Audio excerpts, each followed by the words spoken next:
મજામાં અત્યારે અમે શૂટિંગ કરવા નીકળી ગયા છીએ દરિયા. તો ફૂલેપુલ બ્રિજમાં બરફ ભરી દીધો છે. એ 3 જણા છે ને 4 છે. અહીંથી લોકેશન કાંઈક અલગ જ આવે કાંઠાનું.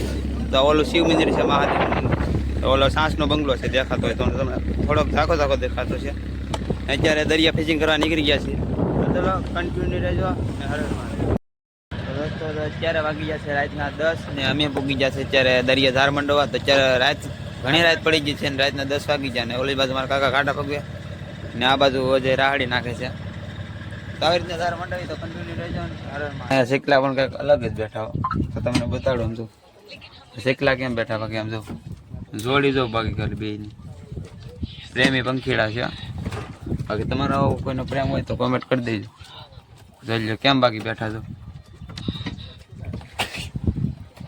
તો મિત્રો ફાઇનલી દોસ્તો તો અત્યારે અમે ઝાડ બધા માંડી દીધા છે ને ખલાઈ બધા ખાવા બેસી જશે. ખાવામાં છે આપણું ગુંબીલાનું શાક બનાવેલું છે ને અજયભાઈ બાજરાના રોટલા કીરા થાકડી. આ ભંડારી જ નથી પણ જેને આવડે એ બનાવે. તો કન્ટિન્યુ બનાવી 12 વાગે મળીએ. તો મિત્રો અત્યારે રાતના 3 વાગી ગયા ને અજયભાઈએ ઝાર ખેંચવાનું ચાલુ કરી નાખ્યું છે. તો અત્યારે ઝાર ખેંચે છે. તો પહેલી માછલીની શરૂઆત થઈ ગઈ ડોરારી કાઢીથી. ડોરારી કાઢી કઢવે છે. આ બધા ઝાર છે ઠેઠ ખબર નથી જેટલી ઉતાર રાખશો એટલા વહેલા છૂટા થાવ ઝાર ઉપાડી. તો તમે કોમેન્ટ કરી દેજો કે કેટલી વાર લાગતી ઝાર ખેંચવામાં અને પલળતું અત્યારે ટાઈટ કેટલી છે. અત્યારે આ રેનકોટ પહેરો છે પણ અમે રેનકોટ નથી પહેરો 3 જણાએ.